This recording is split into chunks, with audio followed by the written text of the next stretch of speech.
काम किया है और आगे भी हम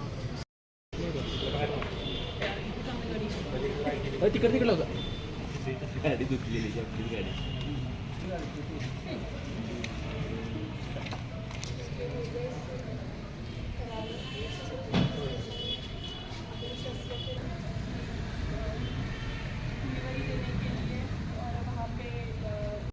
आदरणीय SP sir Nikhil Pingale sir, आदरणीय additional SP Vaishali Kadukar madam यांनी मागील काही दिवसांमध्ये अवैध अग्निशस्त्र बाळगणाऱ्या इस्मांबाबत गोपनीय माहिती प्राप्त करणे तसेच त्यांच्यावरती DB पथकामार्फत निगराणी ठेवणे आणि त्यावरती कारवाई करणे याबाबत आदेशित केलेले होते।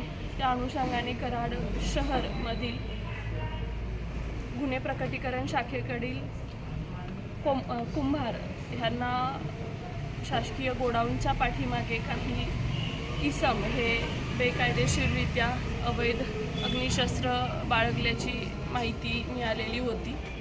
काल दिनांक 10/7 रोजी ही माहिती मिळाल्यावरून कराड शहर पोलीस स्टेशनकडील DB पथकाचे प्रमुख निखिल मगदूम व त्यांच्या पथकाने शासकीय रत्नागिरी गोडाऊनच्या पाठीमागे छापा कारवाई केलेली होती।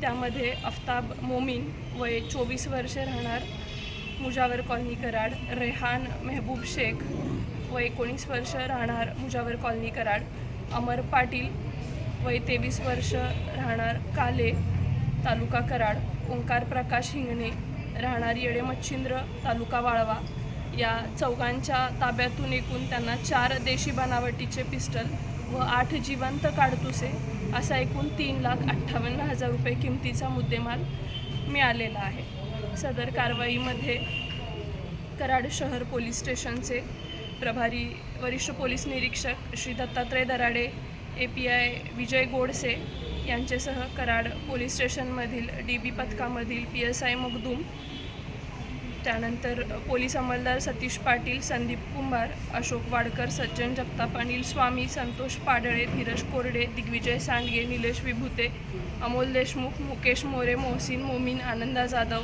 महेश पवार, विजय गुरव व सोनाली पिसाळ यांच्या पथकाचे आदरणीय SP सर आणि ॲडिशनल मॅडम यांनी विशेष कौतुक केलेले आहे आणि या संबंधित गुन्ह्याचा देखील पुढील तपास चालू आहे। यावरती आपण आणखी प्रभावीपणे तपासामध्ये काही निष्पन्न होत आहे का यावरती सुद्धा काम करत आहोत। यांचा उद्देश काय होता? यांचा प्राथमिक उद्देश अग्निशस्त्र घेणे, त्याची विक्री करणे हा आहे।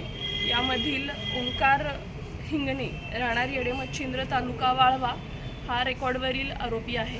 त्याच्यावरती यापूर्वी तासगाव पोलीस स्टेशन, सांगली जिल्हा तसेच मध्य प्रदेश या ठिकाणी देखील आरमॅकच्या संबंधाने गुन्हे दाखल आहेत। आता हे कराड शहरामध्ये घेऊन आलेले होते, कोणाला विक्री करण्यासाठी घेऊन आलेले होते, काय माहिती त्यांच्याकडून आपण आता त्यांच्याकडून आपल्याला त्यांची पोलीस कस्टडी रिमांड मंजूर झालेली आहे 5 दिवसांची। त्यामध्ये आपण त्यांच्याकडून ही माहिती प्राप्त करतोय की त्यांचा विक्रीचा उद्देश होता आणि कोण समोरची लोक आहेत याच्या बाबतीत सुद्धा आपण माहिती घेऊ।